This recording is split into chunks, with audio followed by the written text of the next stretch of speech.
que receio e quero evitar é que, assim como a serpente enganou a Eva com astúcia, a mente de vocês seja corrompida e se desvie da sua sincera e pura devoção a Cristo. Paulo mostra a sua preocupação nesta epístola de que aquilo que aconteceu aos primeiros seres humanos possa acontecer continuamente. Ele não duvida que, na verdade, estas coisas são um padrão diabólico. A serpente não mudou os seus métodos. O diabo não muda as suas táticas. Ele continua vendendo o mesmo veneno, o mesmo engano. Só que de épocas em épocas, ele muda o rótulo do veneno. Passa a ter um novo nome.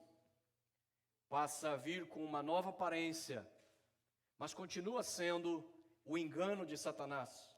Continua sendo o engano da serpente. E por isso Paulo escreve aos Coríntios e diz que aquilo que ele tem receio e quer evitar é justamente que, da forma como Eva foi enganada pela serpente ali no jardim do Éden, a nossa mente não venha a ser corrompida e se desvie da nossa sincera e pura devoção a Cristo. O apóstolo Paulo teve que lidar com isso muitas vezes. Quando ele escreve à igreja da Galácia, por exemplo, ele diz: me admiro de como vocês passaram de um conhecimento de Cristo, de como vocês passaram de um relacionamento real com Jesus para uma vida falsa, para uma vida baseada em moralidade humana, para uma vida baseada em lei e não na graça de Jesus.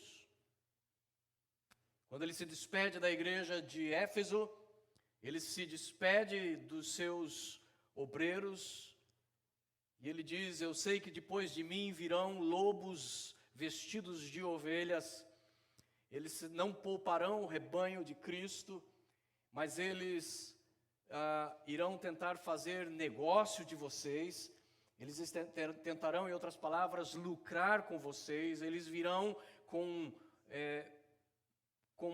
proveito próprio e não para o reino de Deus.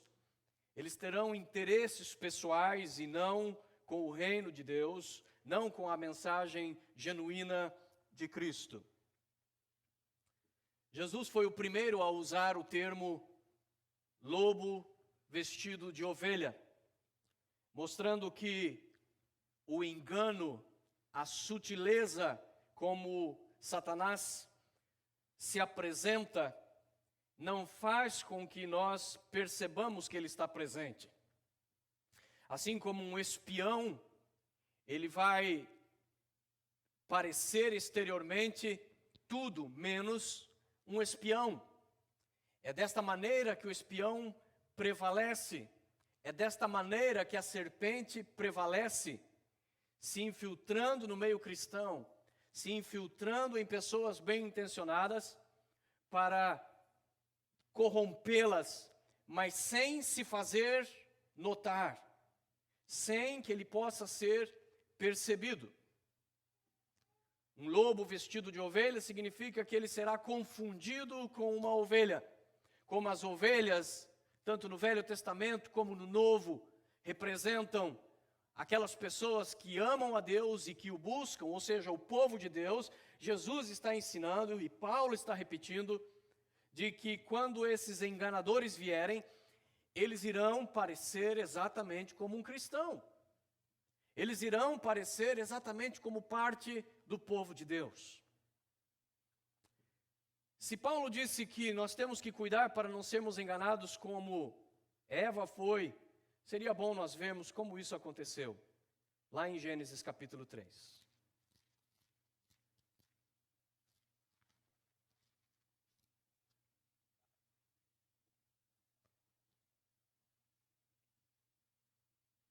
Gênesis capítulo 3. Ora, A serpente era o mais astuto de todos os animais selvagens que o Senhor Deus tinha feito. E ela perguntou à mulher: foi isso mesmo que Deus disse? Não comam de nenhum fruto das árvores do jardim?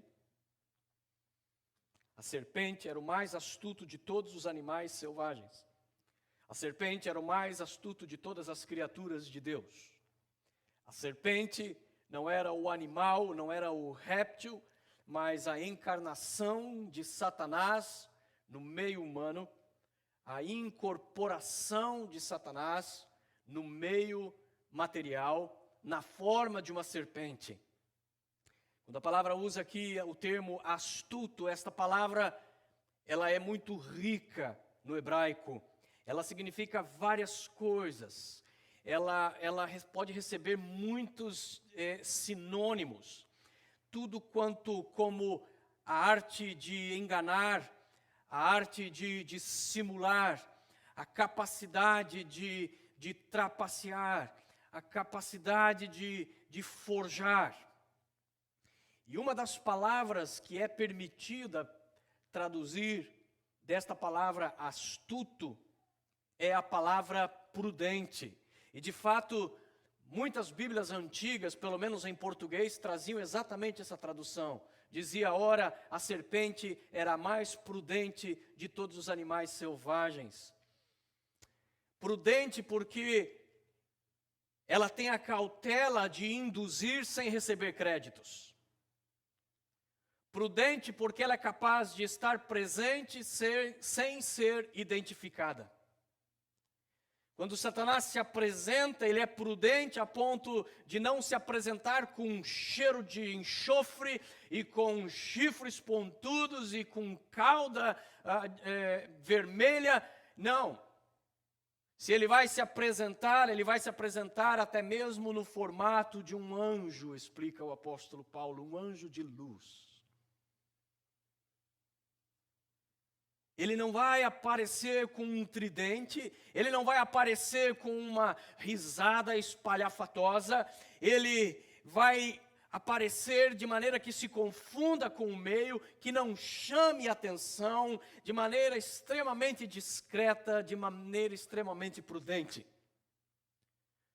Por que você acha que Satanás aparece na primeira história humana na forma de uma serpente? Porque a primeira história humana se dá num jardim. Não haviam construções, não haviam templos, o que haviam eram árvores e arbustos. Se Satanás aparecesse naquele contexto, vestido de terno e gravata, imediatamente Adão e Eva olhariam para ela e diriam, weird, nerd. Tem alguma coisa estranha aí, cuidado com esse cara. Da onde que ele apareceu? O que é isso que ele está coberto?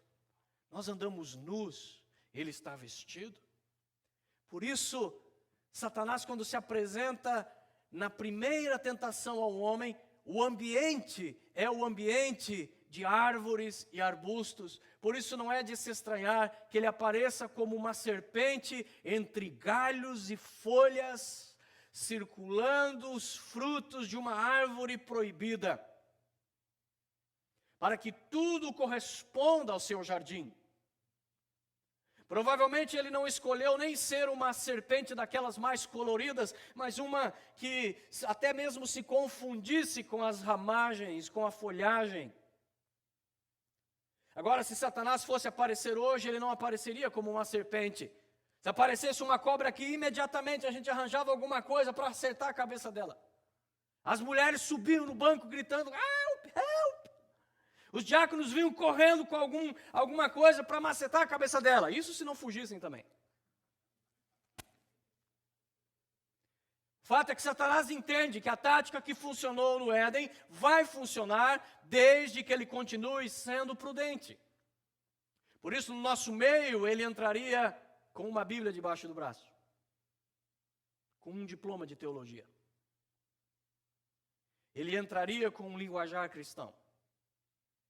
Ele entraria dando glórias a Deus e aleluias. Porque não há nada que Satanás não possa dizer se a intenção dele não for enganar. No meu tempo de formação de obreiro, me ensinaram na minha igreja, numa igreja pentecostal, de que havia uma fórmula mágica que o diabo jamais conseguiria repetir. Então, aquela fórmula serviria como um detector de diabos. Então, se você tivesse desconfiança que alguém estava endemoniado, você tinha que pedir para ele repetir. Repita comigo: eu creio que Jesus veio em carne. E segundo essa teoria, Satanás não conseguiria repetir essa expressão. Ora, por que não? Se quando ele viu Jesus, ele disse: ó Santo do Altíssimo, por que vieste me perturbar antes do tempo? Satanás não tem problema nenhum de citar versos. Satanás não tem problema nenhum em recitar orações, se esses versos e essas orações contribuírem para o seu engano. Por isso, nos nossos dias, Satanás não viria como serpente. Ele viria de uma maneira bem diferenciada. O apóstolo Paulo nos ensinou sobre os enganadores. Segundo aos Coríntios, capítulo 11, versículo 3.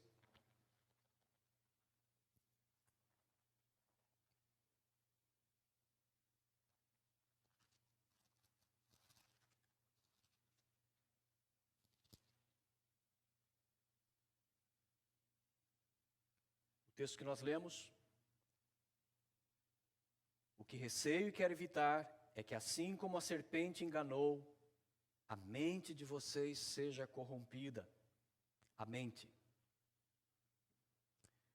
Dos anos 80 para cá, começou a se ensinar uma doutrina ou um ensinamento chamada batalha espiritual.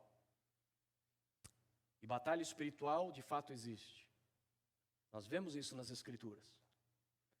Mas, irmãos, quando nós vamos para a Bíblia, nós descobrimos que batalha espiritual é muito mais do que ficar tentando adivinhar nomes de demônios para podermos expulsá-los.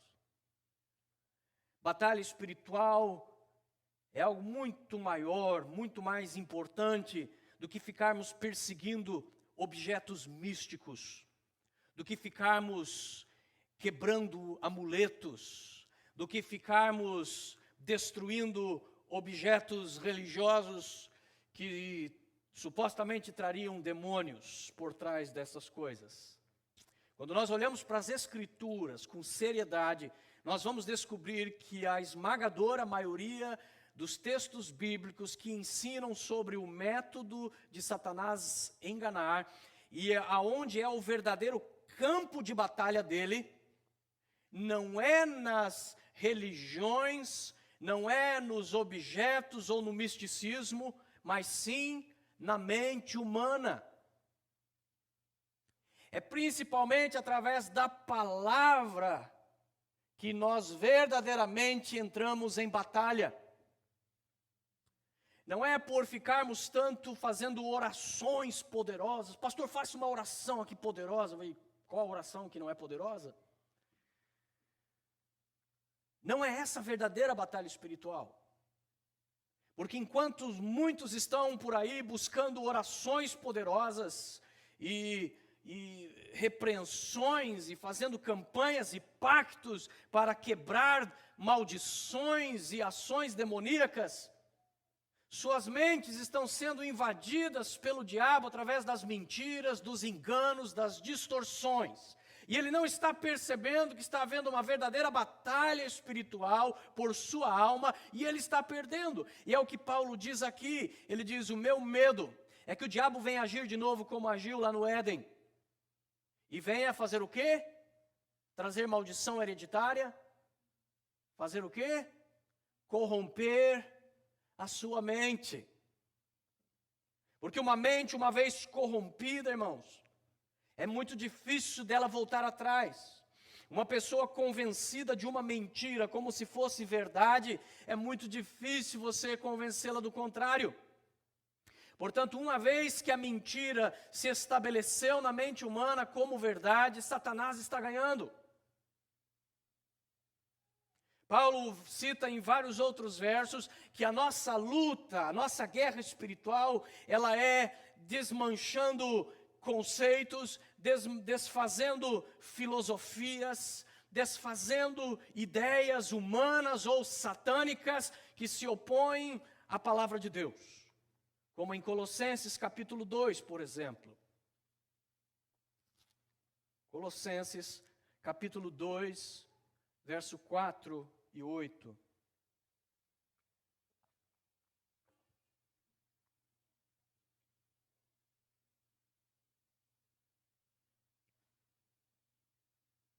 Eu lhes digo isso, para que ninguém os engane com argumentos que só parecem convincentes.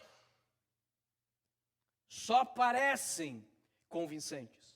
E no verso 8 ele diz: tenham cuidado para que ninguém os escravize a filosofias vãs e enganosas, que se fundamentam nas tradições humanas e nos princípios elementares deste mundo, e não em Cristo. Que ninguém os engane com argumentos que só parecem convincentes. Que ninguém faça de vocês presas de filosofias vazias e enganosas, que se fundamentam meramente em ensinamentos humanos e não em Cristo. Jesus disse: aquele que comigo não ajunta, espalha. Uma mensagem não precisa ser necessariamente inspirada no inferno ou ditada pelo diabo para que ela seja diabólica. Basta ela ser humana. Porque, na verdade, tudo aquilo que é humano não serve para o propósito de Deus. Exatamente por isso que nós precisamos nos revestir do poder do Espírito. Exatamente por isso que nós precisamos orar e buscar a Deus para nos guardar. Exatamente por isso que Paulo diz que para que, como humanos, nós possamos servir a causa de Cristo, nós temos que estar completamente revestidos do que é de Deus, para que nada que seja humano realmente transpareça. Então ele diz: revesti-vos da armadura de Deus, cubra a cabeça, cubra a mente, os pensamentos, com o capacete da salvação, para que você pense de acordo com os critérios de Deus e não com os critérios humanos. Ele diz: calce as sandálias da preparação do Evangelho, para que o nosso caminho não seja de acordo com os nossos próprios planos, mas de acordo com o plano de Deus. Ele diz: use a espada do Espírito, não as tuas próprias palavras ou intenções. Tem que ser aquilo que o Espírito quer, tem que ser pela força do Espírito, tem que ser não por força, nem por violência humana, mas sim pelo Espírito de Deus. Mantenham junto de vocês o escudo da fé. Coloquem a couraça da justiça e o cinturão da verdade. Ou seja, Paulo está dizendo para nós podermos servir a causa de Cristo, da ponta do pé ao fio do cabelo, nós temos que estar revestido com aquilo que é de Deus. Mas quando o homem se torna arrogante, a ponto de confiar em si mesmo, a ponto de confiar nas suas próprias palavras e deixar a palavra de Deus de lado, para começar a transmitir mero conhecimento humano para uma igreja, aquilo já está servindo a Satanás. Aquilo já é diabólico.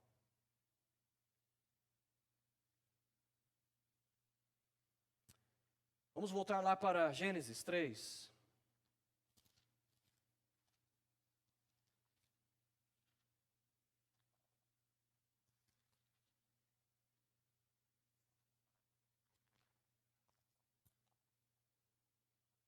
E a serpente perguntou à mulher: foi isso mesmo que Deus disse? Não comam de nenhum fruto da árvore do jardim? A serpente é tão astuta, Satanás é tão astuto, que um dos métodos que ele mais usa é a dúvida. A dúvida. Ele não chegou afirmando nada. Ele não chegou dizendo para Eva, esqueça essa conversa de Deus. Ele chega questionando. Mas com a pergunta, ele está incitando a dúvida. Porque Eva ouviu, Adão ouviu o que Deus tinha dito. E ela que não tinha nada com a conversa, aparece lá como quem não quer nada. E diz, que foi mesmo que Deus disse? É isso mesmo que eu entendi? E ela, junto com a dúvida, ela semeia a semente da incredulidade e da rebelião. Porque ela diz, é isso mesmo que Deus disse? Não comam de nenhum fruto das árvores do jardim? O que ela está fazendo? A técnica dela. A técnica. A técnica de Satanás é maximizar aquilo que é menor no contexto das coisas de Deus. Então o que ele faz? Deus tem coisas grandiosas para nós. No meio destas coisas grandiosas existem algumas restrições, existem algumas obrigações. Existem alguns deveres. Mas o que é isso comparado ao enorme prêmio que nós temos da presença, da glória de Deus, da salvação das nossas vidas, da cura divina, do revestir do Espírito Santo, da cidadania celestial? O que pode ser essa restrição, o que pode ser essas dificuldades da vida em relação à grandiosidade do que Deus tem para oferecer? Só que o que Satanás faz é ignorar esta grandiosidade e pegar estas coisas pequenas e colocar uma lupa em cima e aumentar aquilo. Ele chega para o crente e ele faz uma maximização das dificuldades da sua vida. Ele faz você, por essa técnica, ele faz você deixar de lado momentaneamente tudo aquilo que Deus já fez. Todas as bênçãos que o Senhor já te deu. E ele faz você se concentrar num pequeno problema, que no momento até pode ser grande para você, mas comparado ao poder de Deus, comparado ao teu histórico com Cristo, de todos os livramentos que Ele te deu, não é nada. Não é nada. Paulo, que foi apedrejado por causa de Cristo, apanhou de vara 3 vezes por causa de Cristo, foi açoitado por causa de Cristo, sofreu naufrágio ao pregar o Evangelho 3 vezes. Paulo, que foi deixado quase como morto, espancado, faminto, nu, quando ele olha e compara com toda a grandeza do que Deus é e deu, ele diz que estas pequenas e leves coisas que acontecem na nossa vida não são nada em comparação ao poder de Deus. Mas o que o diabo faz é colocar uma lupa em cima dos nossos problemas. Está vendo? Teu filho ficou doente de novo, olha só. Onde é que está Deus? Ele coloca uma lupa em cima do teu problema, ele coloca uma lupa para aumentar, intensificar as restrições de Deus. Porque Deus só tinha dito para Adão e Eva que eles não podiam comer de um fruto de uma árvore. Haviam muitas árvores. Haviam frutos nessas árvores. Havia um jardim. Havia a autorização e a bênção de Deus para você desfrutar de todas as demais árvores. Havia uma única proibição.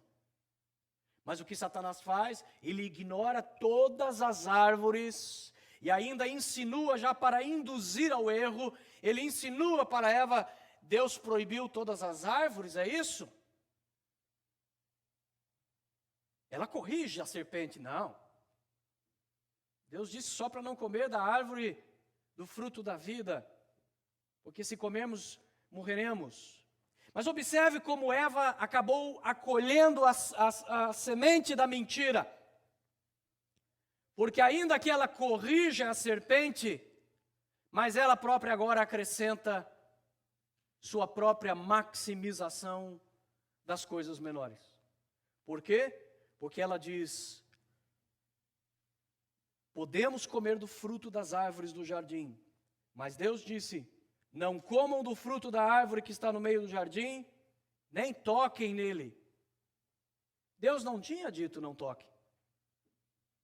Observe que ela está intensificando a proibição. Ela está intensificando a restrição. Irmãos, a vida cristã não é fácil. Jesus nunca disse que é. Para nós servirmos a Cristo, nós teremos tribulações, Jesus disse.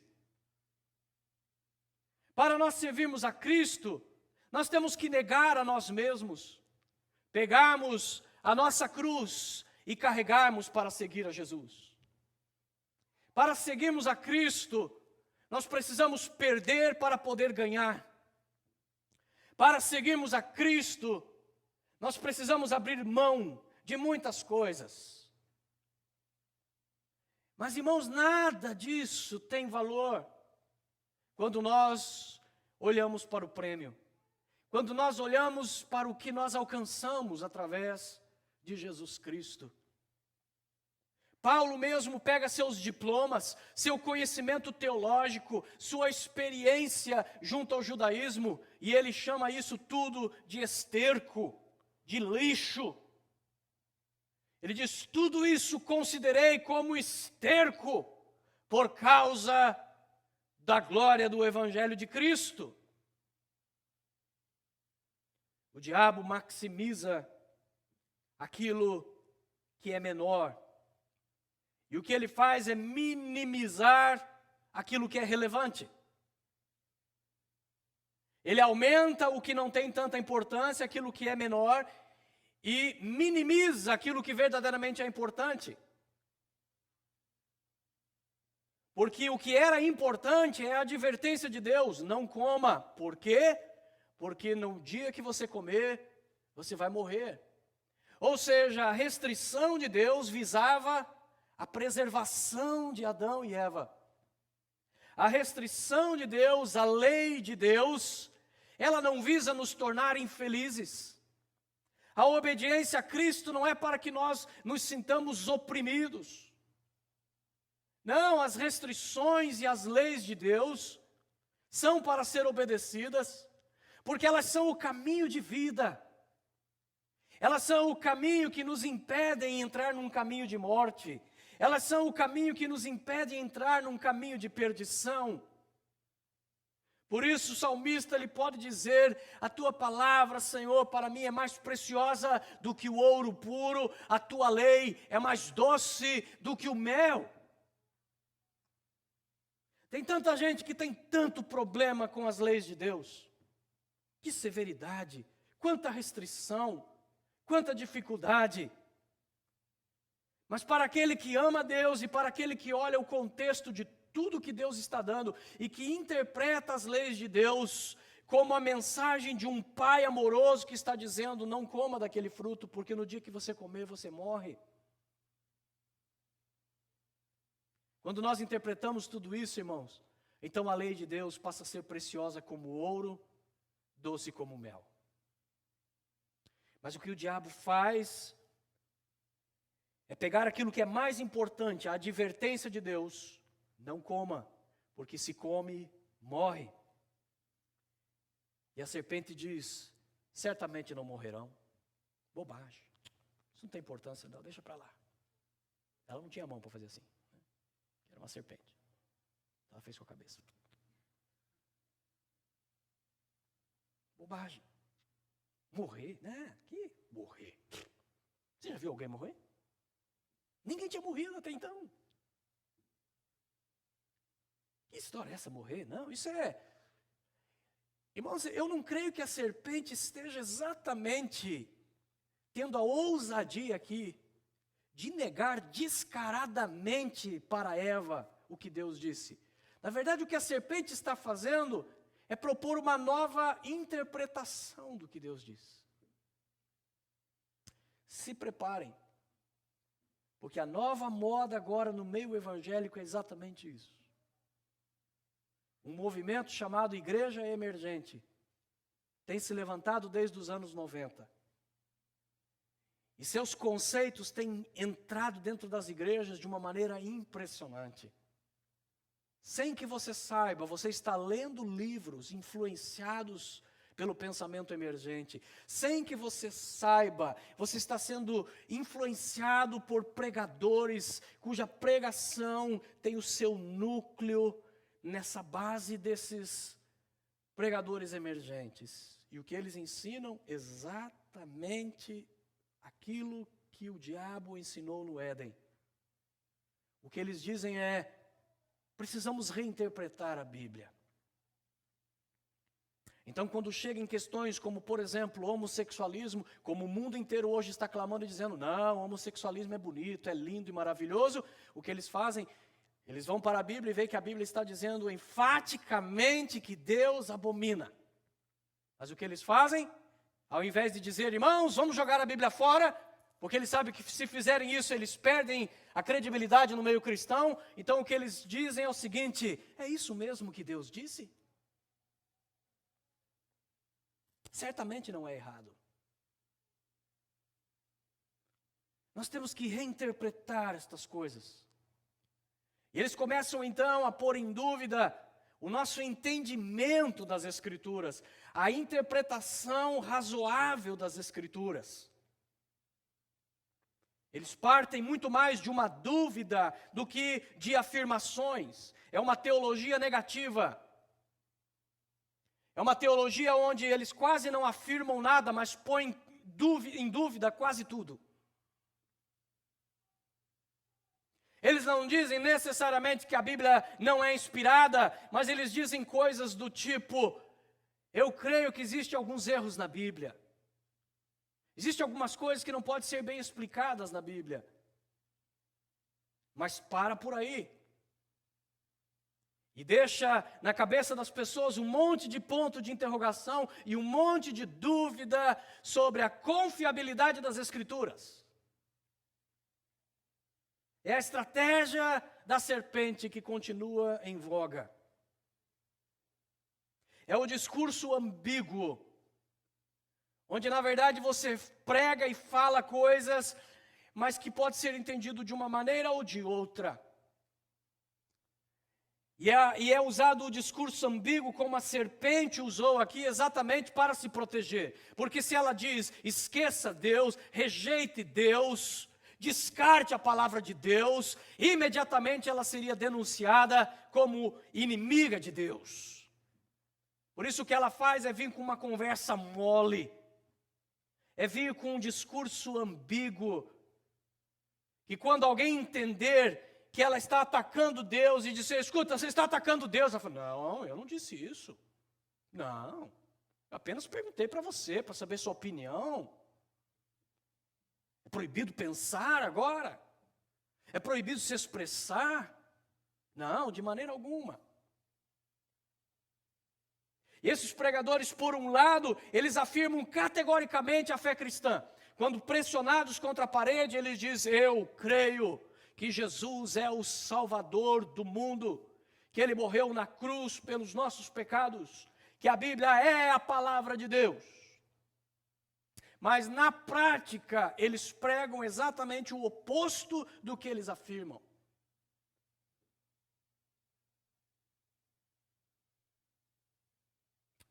O que a serpente fez foi sequestrar a autoridade. Quando ela põe em dúvida sobre a palavra de Deus. A Bíblia de Eva era aquela palavra. Depois de Adão e Eva, vários outros versos foram acrescentados nas Escrituras. Mas o que Adão e Eva tinham era aquela palavra. Aquela era a palavra de Deus que estava na terra. Coma de tudo que há no jardim, mas do fruto da árvore do conhecimento e do mal, não coma, porque no dia que você comer, você morrerá. Com esse texto sagrado, com esta palavra não escrita, Eva, Adão, poderiam viver bem, poderiam comer dos frutos daquilo que Deus lhes concedia. Mas por acolher a dúvida no seu coração, por começar a tentar reinterpretar a palavra de Deus, agora a serpente está preparada para colocar em xeque o caráter de Deus. Porque uma vez que Eva ficou em dúvida, agora ela pode dizer: sabe por que ele disse para você não comer? Porque ele sabe que no dia que você comer do fruto da árvore, vocês serão iguais a Deus. O que a serpente agora está dizendo é: não dá para confiar nele. Irmãos, não existe uma pessoa que começou a desconfiar da autoridade bíblica que não terminou desconfiando do próprio Deus. Existem vários pregadores que começaram a duvidar da integridade, da confiabilidade da palavra de Deus e acabaram terminando como ateus. Um deles era o companheiro de Billy Graham, pastor Charles Templeton. Alguns diziam que a pregação de Charles Templeton era muito melhor que a de Billy Graham, e a expectativa, a projeção que se fazia do ministério daqueles dois jovens é que Charles Templeton é que haveria de ser o que Billy Graham é hoje. O problema é que já no início desse ministério, ele começou a abrigar dúvidas no seu coração. Charles Templeton morreu como um agnóstico. O agnóstico não afirma que existe Deus, mas tampouco tem certeza alguma se ele existe. O que a serpente fez foi sequestrar a autoridade. Porque se você tirar a autoridade das Escrituras, a autoridade terá que estar então em cima de quem está dizendo que ela está errada. Ou seja, o que houve é apenas uma substituição da autoridade. Se você ouvir um pregador que diz que a Bíblia está errada, que este texto ou aquele texto não é mais válido, e você acolher isso, você estará rejeitando a autoridade das Escrituras, mas você estará aceitando a autoridade dele. Você estará aceitando a autoridade do que ele está dizendo. Quando Eva rejeitou a palavra de Deus e acolheu a palavra da serpente que disse: certamente não morrerão, o que houve ali foi o sequestro da autoridade. A serpente é que passou a ter a autoridade da qual Eva se submeteu naquele momento. A serpente propõe uma teologia nova, uma teologia com um final feliz e com meios mais fáceis e agradáveis. O que a serpente propõe é uma teologia sem dificuldades, uma teologia sem fins negativos, uma teologia que diz: não se preocupe, não morrerá, não se preocupe, não haverá consequência. E por causa disso, tantas e tantas pessoas estão sendo enganadas, por rejeitarem a autoridade da palavra do Senhor. Enquanto isso, Paulo continua nos dizendo: toda a Escritura, não parte delas, toda a Escritura foi soprada por Deus, inspirada por Deus, e é útil, é imprescindível para todo o ensino da justiça, para nos repreender nos nossos erros e para nos instruir sobre aquilo que nós devemos fazer para Deus. Não sejamos enganados como Eva.